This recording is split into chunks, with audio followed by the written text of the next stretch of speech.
हमारे विशेष साथियों, माताओं, बहनों, दोस्तों, सबको मेरा हाथ जोड़कर प्रणाम। सबको नमस्ते। आवाज साफ आ रही है? बस थोड़ी देर के लिए अपनी वार्ता को रोक करके एक बार मंच की बात को सुन लीजिए। आपको मालूम पड़े कि यहां आप लोगों को क्यों बुलाया गया है, इसका मकसद क्या था और इसके बाद का अगला चरण क्या होगा। बहुत से लोग थोड़े से बोर हो गए। कारण था आवाज साफ नहीं है। हम लोग भी इंतजार कर रहे थे कि दूसरे स्पीकर आ जाएं तो आप तक बात पहुंचाने में आसानी होगी हमको। लेकिन उसके बावजूद भी आप लोग इतनी देर से टिके हुए हैं बिना अव्यवस्था किए, इसके लिए मैं आप सबको प्रणाम करता हूं, इसके लिए मैं आपका वंदन करता हूं। उसका कारण है यहां मौजूद एक एक व्यक्ति ऐसा है जिसने अपना जीवन का कुछ हिस्सा, अपने जीवन से कमाए हुए धन का कुछ हिस्सा इस जनता सरकार मोर्चा में इन्वेस्ट किया है, निवेश किया है। तो अपने निवेश को बर्बाद नहीं होने देना चाहता, इसलिए वो यहां पर पहली मिनट से डटा हुआ है। और आप में से आपको जानकर खुशी होगी एक बात की कि एक भी व्यक्ति ऐसा नहीं है, एक भी व्यक्ति जो लाया गया हो, जिसको रिश्तों की दुहाई दी गई हो, जिसको कोई लालच दिया गया हो, इसके बावजूद कि पीछे चुनाव का माहौल है, इसके बावजूद कि फसलों की कटाई का माहौल है, इसके बावजूद कि आज के टाइम पे राजनीतिक माहौल इस तरह का है कि सरकार के खिलाफ खड़े आदमी को बख्शते नहीं है, तब आप लोग खड़े हैं। तो मैं आप लोगों को सल्यूट करता हूं इसके लिए।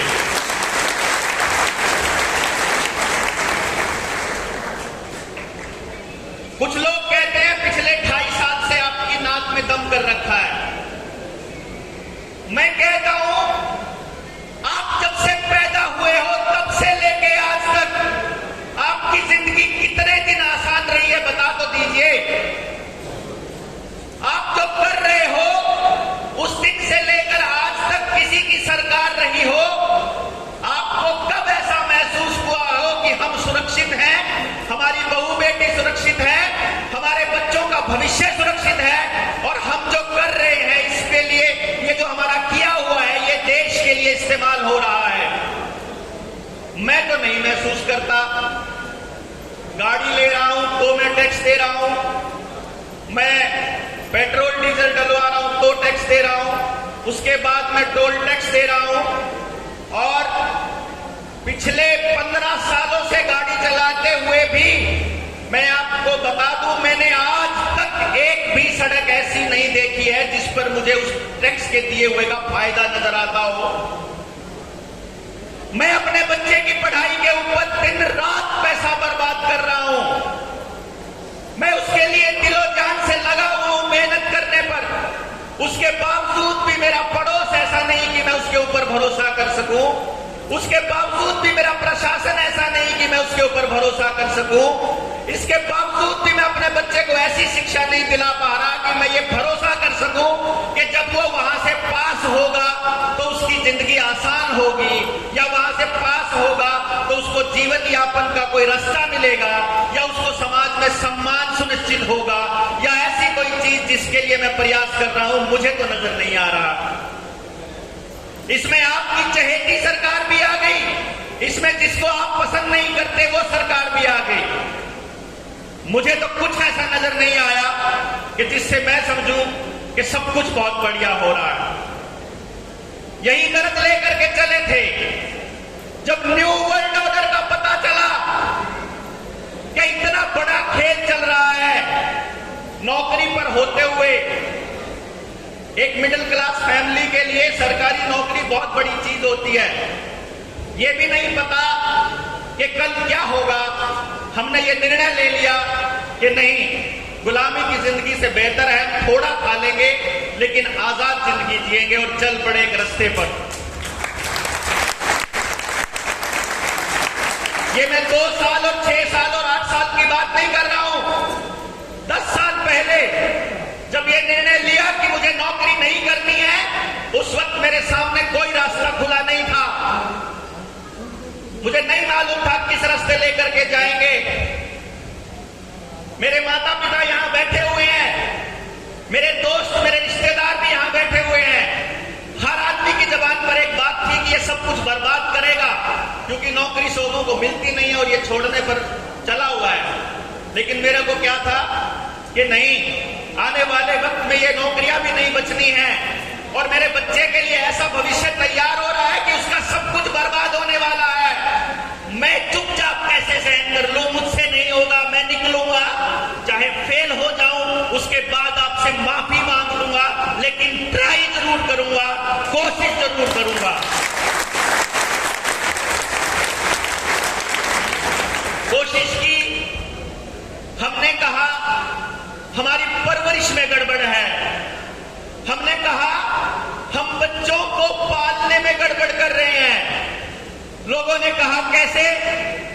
मैंने कहा भाई एनडीआरआई जैसा बड़ा संस्थान है, वहां आपको गाय भैंस कुत्ते बिल्ली पालना सिखाया जाता है, घोड़े पालने की ट्रेनिंग दी जाती है, मछली पालने की ट्रेनिंग दी जाती है, कुत्ते पालने की, सूअर पालने की भी ट्रेनिंग दी जाती है। लेकिन औलाद के पालने पर बात आज तक मैंने एक आदमी के मुंह से नहीं सुनी, एक संस्था के मुंह से नहीं सुनी कि बच्चों को कैसे पालें।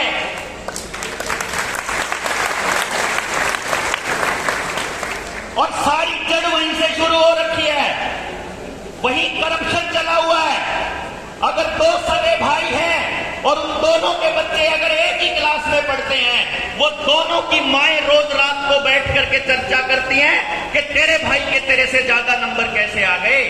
वो जो को एक्जिस्टेंस, जिसको सहअस्तित्व की भावना कहते हैं, हमने अपने परवरिश में खत्म कर दी और इसलिए समाज के अंदर इतनी प्रतियोगिता हो गई कि हम एक दूसरे का गला काटने के लिए तैयार हो गए। और उस गला काटने की तैयारी की परीक्षा में,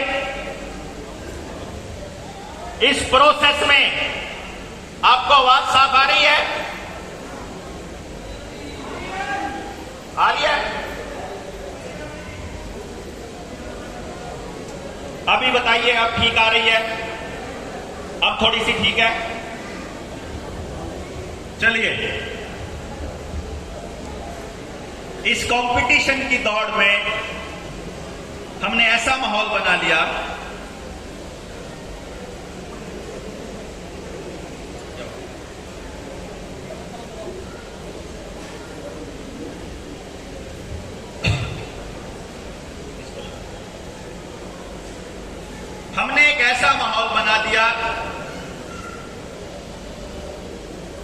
कि जिस वक्त सरकारों ने आपकी नाक बंद करने की कोशिश की, आपका गला दबाने की कोशिश की, जब आपके घरों में कैद किया, जब आपको जबरदस्ती की गई कि तुम अगर वो 2 सर्टिफिकेट नहीं दिखाओगे तो तुमको मॉल में नहीं जाने देंगे, तुमको मंडी में नहीं जाने देंगे, तुमको स्कूल में नहीं जाने देंगे, तुम्हारी तनख्वाह नहीं निकलेगी, पेंशन नहीं मिलेगी, राशन नहीं मिलेगा, तुमको बसों में नहीं चढ़ने दिया जाएगा, ट्रेन में नहीं चढ़ने दिया जाएगा, फॉर्म नहीं भरने दिए जाएंगे, नौकरी नहीं मिलेगी।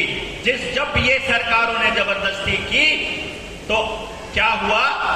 क्योंकि आपके पड़ोस में रहने वाला परिवार आपका कॉम्पिटिटर था, आपका प्रतियोगी था, उसको आपसे आगे निकलना था, उससे बेहतर दिखना था, इसलिए आपके साथ वो खड़ा नहीं हुआ और आप उसके साथ खड़े नहीं हुए।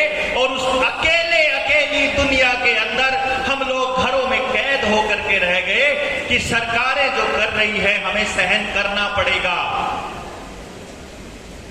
ये कारण था हमारी परवरिश का, हमारी शिक्षा का। अगर हमने शिक्षा के अंदर अगर आदमी बनने की तैयारी की होती, हमने उस बच्चे को समाज के लिए तैयार किया होता, तो वो दिन नहीं आता, ऐसा हालत नहीं होती। कुछ चुनिंदा लोग थे, ये लोग थे, जनता सरकार मोर्चा के लोग थे, किसान आंदोलन में बैठे हुए लोग थे, जो खड़े होकर के कह रहे थे कि हम खड़े हैं, आओ तो कौन सी बीमारी हमारे पास आती है, हम साबित करते हैं कि तुम फ्रॉड कर रहे हो, तुम जबरदस्ती कर रहे हो और हम जबरदस्ती सहन करने नहीं देंगे। और जब ये आवाज उठी तो सरकारों को पता लगा कि अब लोग बोलने लग गए हैं। लेकिन उसके बाद लोगों ने सोचा कि हम तो थोड़े से लोग हैं, हम तो कुछ लोग हैं। तब निर्णय लिया हम लोगों ने कि असल में लोग बहुत हैं, अंदर पीड़ा बहुत है। समाज के जिस तबके को जाकर हाथ लगाओगे, अंदर आग ही आग भरी है, दर्द ही दर्द भरा है, दुख ही दुख है, वेदना ही वेदना है। एक बार जाकर बात तो करो, एक बार जाकर टोको तो सही। हालांकि जोर बहुत लगा, लेकिन मैं इस बात से बहुत खुश हूं कि आज इस मुकाम पर जनता सरकार मोर्चा पहुंचा है कि अलग अलग संगठनों के अलग अलग दिशाओं में सोचने वाले लोग अब एक ही दिशा में सोचने लगे कि मिलकर राष्ट्र निर्माण करेंगे, मिलकर अपने देश को बचाएंगे।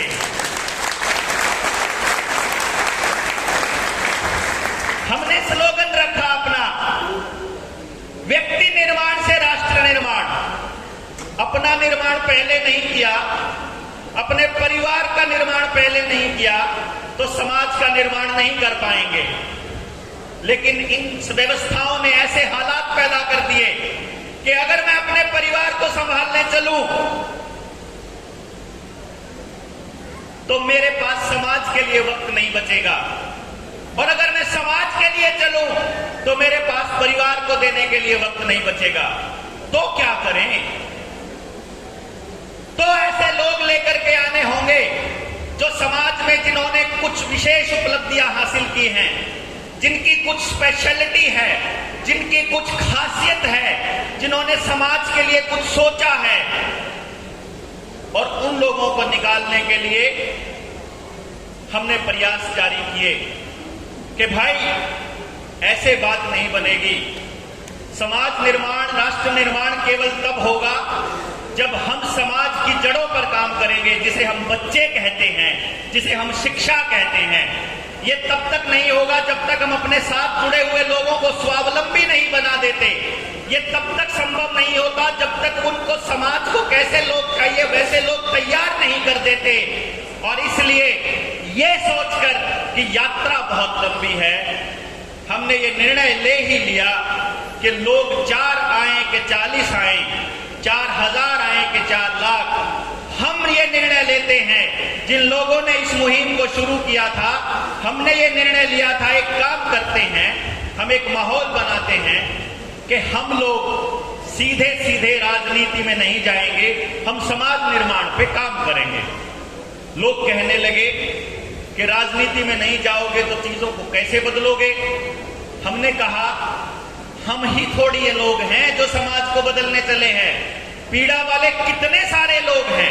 ये 1000 लोग, 2000 लोग, 3000 लोग बैठे हुए हैं। इनमें कोई हमारे पास नेता नहीं है क्या, जो आज नहीं आ पाए किसी कारणवश, जो आना चाहते थे, जिन्होंने अपनी शुभकामनाएं भेजी हैं, जिन्होंने कहा है कि हम आपके साथ हैं, जनता सरकार मोर्चा के साथ है, उनमें नेता नहीं है क्या? तो क्या हम ऐसा नहीं कर सकते कि समाज में से निकाल करके समाज अपने नेता खुद तैयार करे?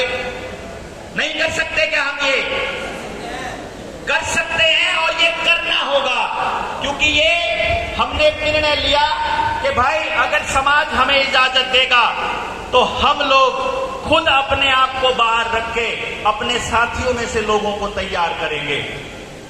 हमारी स्पेशलिटी क्या है? मुझे कुछ लोगों ने अभी की बात बताता हूं, बाहर एक दोस्त मित्र मुझे कह रहा था कि डॉक्टर साहब जैसे केजरीवाल ने छल किया ऐसा तो छल नहीं करोगे? मैंने हाथ जोड़ लिया, भाई मैं ठेकेदार नहीं हूं, भाई मुझसे मैं नहीं करने वाला, मेरे बस की बात नहीं है। जब तक आकर के आप नहीं संभालोगे, मेरे कंधों में इतना दम नहीं है कि ये संभाल पाए इस बोझ को। आपको आकर के बराबर में संभालना पड़ेगा अपना समाज। आपका गांव है, आपके बच्चे हैं, आपकी समस्या है, उसका समाधान आपको करना पड़ेगा। हम वो लोग ला के देंगे आपके गांव में जो समाधान करेंगे।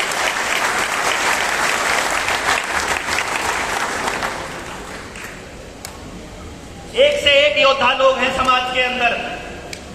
दिक्कत क्या है, हम लोग जाकर उनकी शरण में बैठते नहीं हैं कि आइए हमको दिशा दीजिए, हमको बताइए कि हम अपने बच्चों को कैसी दिशा दें। हम तो क्या करते हैं कि स्कूल में फीस जमा करा दी तो सारा ठेका स्कूल के मालिक ने खा लिया। वो नहीं करने वाला है। आप रोज बीमार ज्यादा हो रहे हो, आपके बच्चे ज्यादा बिगड़ रहे हैं, आपकी न्याय व्यवस्था रोज खराब हो रही है, आपका पानी रोज खराब हो रहा है, आपकी हवा रोज खराब हो रही है, सरकारें रोज निरंकुश हो रही है, पुलिस व्यवस्था रोज बिगड़ रही है, कानून व्यवस्था रोज की रोज खराब हो रही है। अगर समाज के लोग आगे नहीं आए तो ज्यादा दिन नहीं लगेंगे समाज को बर्बाद होने में। इसलिए आपको आगे आना पड़ेगा। इसी मकसद के साथ आपको यहां पर बुलाया गया है कि जिम्मेदारी संभालिए दोस्तों। ये आपका काम है, ये आपका देश है, ये आपके बच्चे हैं, आपको ही संभालने पड़ेंगे और कोई रास्ता हमारे को नजर में नहीं आ रहा।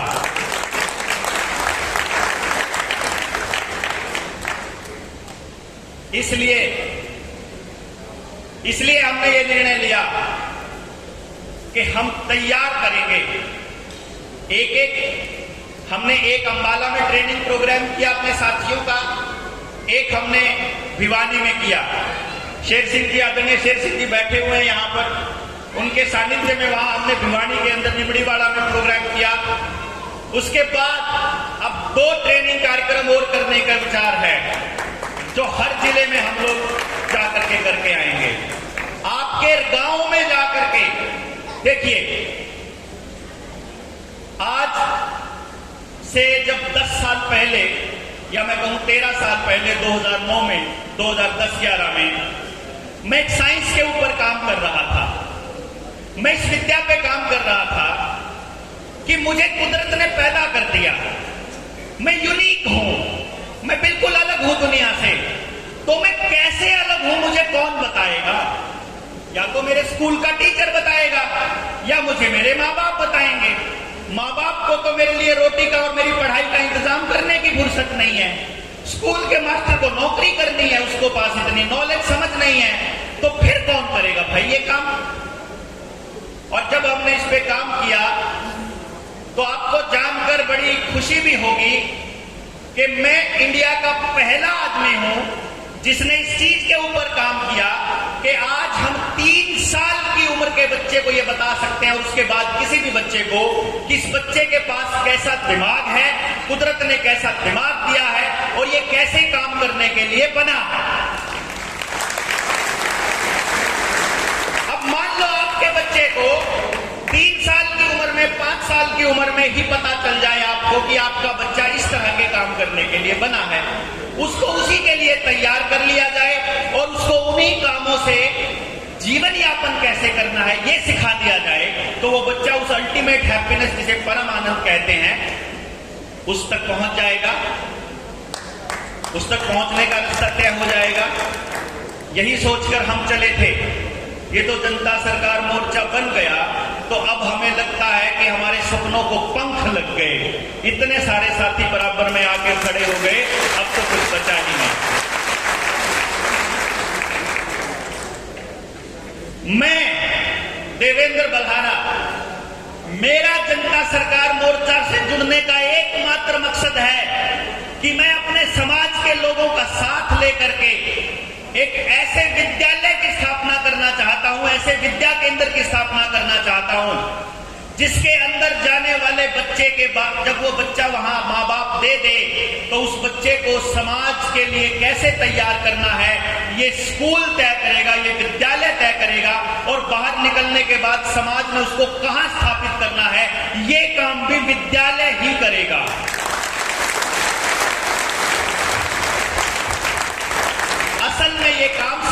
होना चाहिए कि आपके गांव में आपका बच्चा केवल आपका बच्चा नहीं है, वो पूरे गांव का बच्चा है।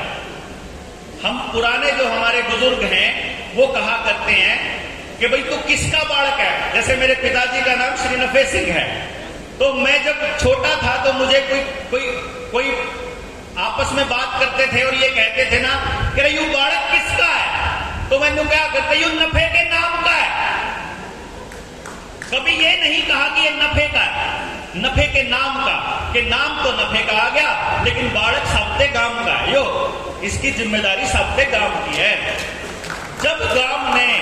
जब समाज ने ये जिम्मेदारी छोड़ दी ना, जब हमने अपने अपने बच्चों की जिम्मेदारियां अपने ऊपर ओढ़ ली, उस दिन से समाज की बर्बादी शुरू हुई है।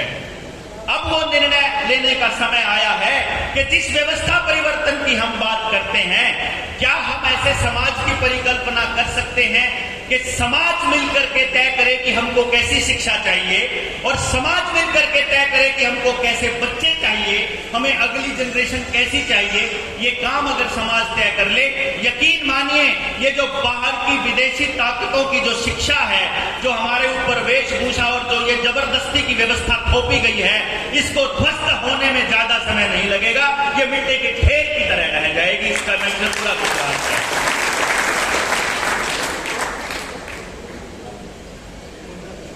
बच्चों को तो बचा लेंगे। चलिए, हमने निर्णय ले लिया कि हम एक ऐसे विद्यालय की स्थापना करेंगे जिसके अंदर हर गांव से हम बच्चे लेकर के शुरू भी कर देंगे और गांव के अंदर भी शुरू कर देंगे।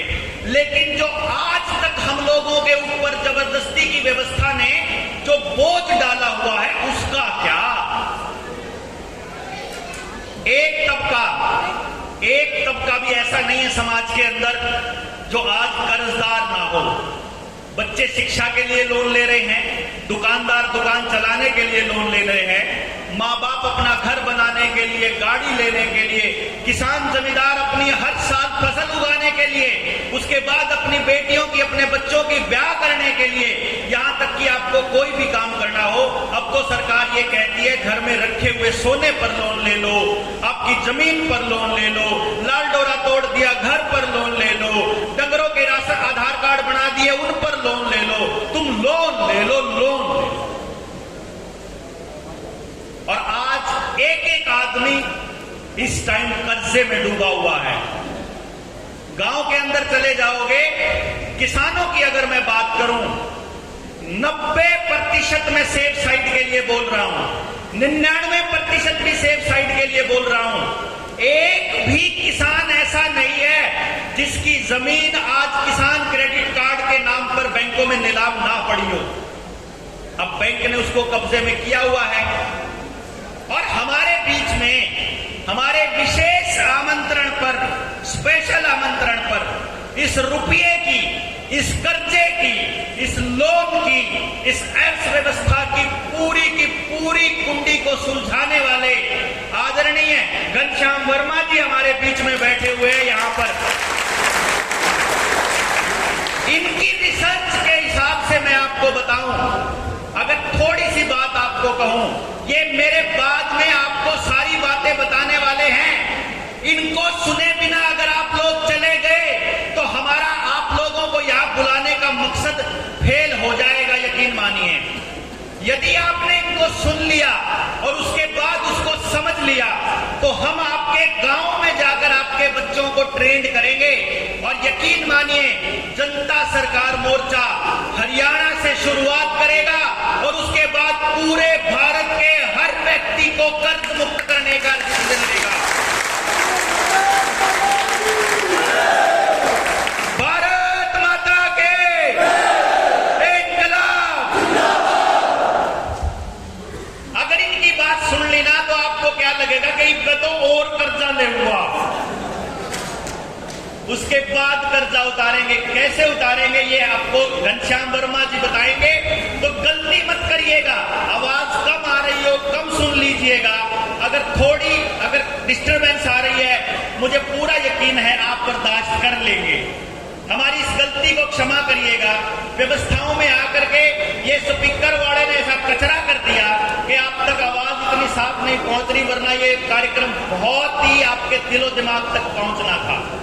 फिर भी आपके सब्र का मैं बहुत कदर करता हूं, बहुत सम्मान करता हूं कि आप इस पूरी व्यवस्था को खुद से संभाले हुए हैं। इसके लिए मैं जितना आपका सम्मान करूं उतना कम है। पूरी बात कर लो, अभी मेरे पास और कितना समय बोला।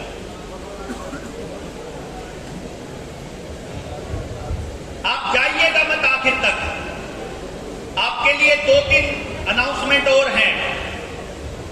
हमारे बीच में एक ऐसी शख्सियत बैठी है जिन्होंने एक ऐसा भांडा फोड़ किया पूरी कहानी का, कैसे लॉबिंग होती है, कैसे नेता तैयार किए जाते हैं कि जब इस दिल्ली वाले पुराने राक्षस से जब लोग दुखी हो जाएंगे तो नया राक्षस कैसे तैयार करना है। और वो कौन सी लॉबी है जो तैयार करती है, वो कौन सी लॉबी है जो हमारी शिक्षा व्यवस्था, हमारी स्वास्थ्य व्यवस्था को कंट्रोल करती है और फिर राजनीति को कंट्रोल करती है। उस किताब लिखी है जिसका नाम आपने सुना हो, जियो पॉलिटिक्स। सुना है कभी आपने जियो पॉलिटिक्स? किसने सुना है जियो पॉलिटिक्स का नाम? अरे एक तो मैंने बोल दिया, एक तो सबने सुन लिया। जब मैंने बोल ही दिया जियो पॉलिटिक्स किसने सुना तो सबने सुन लिया। जियो पॉलिटिक्स नाम की किताब बाहर गेट पे रखी है। उनके लेखक भाई नवनीत चतुर्वेदी जी हमारे बीच में है, यहां पर बैठे हुए हैं। अगर आपको इस व्यवस्था की सारी बर्बादियों की तह तक पहुंचना है, वो किताब इन्होंने थोड़ी संक्षेप में लिखी है, लेकिन पूरी कहानी समझने के लिए काफी है। अगर आप समझना चाहते हैं, पढ़ने के शौकीन है, किताब जरूर लेकर के जाइएगा जाते हुए, ये मैं आपको बता रहा हूं। दूसरी अनाउंसमेंट, बचपन से लेकर जब बच्चा पैदा होता है तब से लेकर के और जब भी उसको कोई बीमारी होती है, बच्चों को जो वैक्सीन लगाई जाती है, उन वैक्सीन की वजह से उनके जीवन में किस तरह की बर्बादियां आती हैं, वो कैसे कैसे बीमारियां आती हैं, उन बीमारियों को पूरी तरह से एक्सप्लेन करते हुए CDC और WHO की पूरी आधिकारिक रिपोर्ट्स को दर्ज करते हुए डॉक्टर कमलप्रीत सिंह जो ओंटारियो में बैठे हैं कनाडा के अंदर, उन्होंने अपनी एक किताब लिखी है जिसका नाम है द वैक्सीन क्राइम रिपोर्ट। वो किताब भी हमारे पास है, जिनको चाहिए कि वो लोग भी उस किताब को लेकर के जाएंगे, जाते हुए मिल जाएगी। तीसरी बात, आपको एक फॉर्म मिला होगा। ये जो आज की बैठक है, हम आप लोगों को ये मानते हैं कि आप लोग अपने आप से आए हुए लोग हैं। हम ये मानते हैं कि आप में एक भी ऐसा नहीं आदमी बैठा हुआ जो किसी की बहू बेटी पर गलत नजर रखता हो, जो समाज के लिए बुरा सोचता हो, जो समाज के अच्छे की ना सोचता हो। हम ये मानकर चलते हैं। अगर कोई सरकार का या कोई जासूस बैठा हो तो उसको हम एक्सक्लूड करते हैं, वो आदमी हमारे जनता सरकार मोर्चा का आदमी नहीं हो सकता। तो आप लोगों को ये एक फॉर्म दिया गया है। इस फॉर्म के अंदर आपको जिम्मेदारियां लेनी है अपना अपना गांव संभालने की, अपने अपने गांव के किसानों को कर्ज मुक्त करने की, अपनी शिक्षा व्यवस्था को संभालने की, अपने स्वास्थ्य व्यवस्था को संभालने की। आप यहां से जाने के बाद दोगुनी ऊर्जा से लग जाएंगे। हम लोग अभी तक 24 घंटे काम कर रहे हैं, 24 में से अगर आप लोग दुगनी ऊर्जा से लगेंगे तो यकीन मानिए हम 48 घंटे भी काम करने को तैयार हैं 24 में से। कैसे होंगे? हमने इतने दिनों में एक आदमी की एक कॉपी तैयार कर ली है, तो एक दूसरा जो दूसरी कॉपी है वो दूसरे गांव में जाएगा, तो 24 के 48 हो जाएंगे। अपने अपने गांव के अंदर जनसंपर्क अभियान को बढ़ा देना है, लोगों की जागरूकता का स्तर बढ़ा देना है, लोगों को आंदोलित कर देना है। यहां आकर के जो ऊर्जा मिली है, हम आपसे ऊर्जा लेकर के जाएंगे, आप हमसे ऊर्जा लेकर के जाइए, आप पूरे प्रदेश के लोगों को संगठित करने का काम कीजिए। और हम अगर 30 तारीख को आपकी इजाजत हो, मत से कह रहा हूं, इसलिए मत कहिएगा, इसलिए मत हाथ खड़े करिएगा, मैं थोड़ा ठीक भाषण दे रहा हूं इसलिए मत हाथ खड़ा करिएगा, अपनी अंतरात्मा की आवाज से कहिएगा। हम लोग चाहते हैं कि भाई राजीव दीक्षित जिनका सपना था व्यवस्था परिवर्तन का, उनकी पुण्यतिथि पर 30 अक्टूबर को जींद के अंदर एक ऐसा व्यवस्था परिवर्तन का एग्जाम्पल हम लोगों के सामने सेट कर पाए और लगभग 10,000 लोगों के परिवारों को वहां लेकर के आए कि यह परिवार अब इतना बड़ा हो गया है कि अब आपके रोके से नहीं रुकेगा, आपकी जबरदस्ती हम पर नहीं चलेगी। तो आप बताइए अपना समर्थन दे करके, वरना हम अपने हाथ पीछे खींच लेंगे कि नहीं, कोई फायदा नहीं है। 30 अक्टूबर को अगर आप हमें समर्थन देते हैं इस बात के लिए, तो इस कागज के अंदर जो आपको कागज मिला है, अपनी जिम्मेदारी लिख दीजिएगा। हमें आपसे बहुत ज्यादा अर्थ जो है नहीं चाहिए, लेकिन हमें आपसे ही चाहिए। हमारा कोई माई बाप नहीं है, किसी बड़े उद्योगपति से पैसे नहीं लिए हैं, अगर लिए होते तो उनको यहां बिठाना पड़ता, उनके हिसाब से मत संचालन करना पड़ता, उनके हिसाब से अपनी भाषा शैली बदलनी पड़ती। कोई पॉलिटिकल पार्टी का आदमी हमारा सरगना नहीं, हमारा सरपरस्त नहीं है, कोई माई बाप नहीं है, लेकिन हमको अपने बीच से वो राजनीतिक लोग भी निकालने पड़ेंगे जिनकी जो शुचिता के साथ काम कर रहे हैं, उनका साथ भी हमको लेना पड़ेगा। आप अपने परिवार की व्यवस्थाओं में से जितना थोड़ा सा अपना एक्स्ट्रा कर पाते हैं, वो जनता सरकार मोर्चा को दीजिएगा। सिर्फ आप ही के सहयोग से सब कुछ चल रहा है, आप ही का सहयोग, आप ही की मेहनत, आप ही का साथ, आप ही का विश्वास, इसी के सहारे जनता सरकार मोर्चा के लोग दिन रात लगे हुए हैं। घनश्याम वर्मा जी को सुने बिना नहीं जाएंगे, आचार्य अग्निव्रत जी को सुने बिना नहीं जाएंगे। आप सारे साथी इतने ही दिल से बैठ करके सुनेंगे। मैं इसी उम्मीद में आपके भरोसे मत सुनील भाई को देता हूं और आपको सैल्यूट करता हूं। जय हिंद, जय भारत।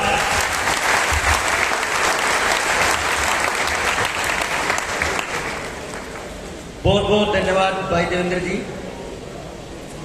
पीछे जैसे कि कईयों ने बोला, बहुत साथियों ने बोला,